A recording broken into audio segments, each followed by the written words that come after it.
Pemirsa, penantian panjang 24 tahun masyarakat Indonesia untuk melihat gelaran balap motor internasional akhirnya berbuah hasil.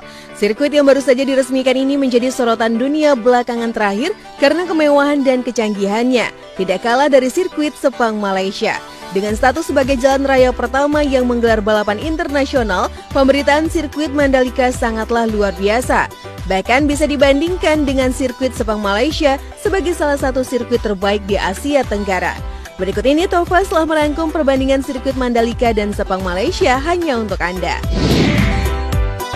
Sirkuit Mandalika merupakan sebuah sirkuit balap yang terletak di kawasan ekonomi khusus Mandalika di Desa Kuta, Lombok Tengah. Nama Mandalika sendiri diambil dari nama seorang putri dari cerita rakyat di Lombok. Sedangkan sirkuit asal Malaysia adalah Sepang International Circuit yang terletak di Selangor, Malaysia. Namun jika dibandingkan dengan sirkuit Mandalika, pemandangan alam di sekitar sirkuit Sepang masih kalah indah. Lombok yang menjadi tempat sirkuit Mandalika berada pun memang menawarkan panorama pemandangan yang luar biasa dengan sirkuit yang dibangun di sebuah pulau dengan laut yang mengelilinginya. Sirkuit Mandalika dibuat langsung menghadap Samudra India dengan pemandangan indah laut biru, sedangkan sirkuit Sepang tidak memiliki pemandangan seindah Mandalika karena dibangun berdekatan dengan Bandara Kuala Lumpur dan dibangun di atas bekas lahan kelapa sawit. Namun sirkuit Sepang memiliki fasilitas yang lebih lengkap dari fasilitas sirkuit Mandalika. Akses menuju sirkuit Sepang pun lebih terintegrasi. Semua jenis kendaraan dengan mudah dapat mencapai sirkuit Sepang Malaysia. Sirkuit ini pun sangat terawat sehingga membuat nyaman orang yang akan menonton pertandingan.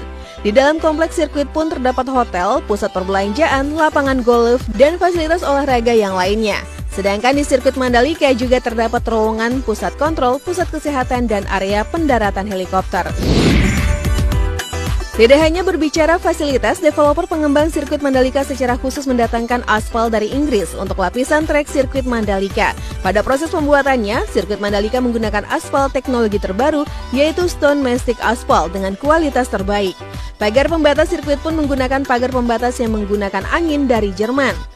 Sedangkan sirkuit Sepang menggunakan aspal lokal asli Malaysia. Jika dibandingkan dengan kualitas trek lintasan sirkuit Mandalika dan Sepang, tentu sirkuit Mandalika yang menjadi juaranya. Bagi masyarakat Indonesia pecinta ajang balap MotoGP, tidak usah berkecil hati karena rencananya sendiri, sirkuit kebanggaan Indonesia ini akan menjadi tuan rumah dalam seri kedua MotoGP tahun 2022.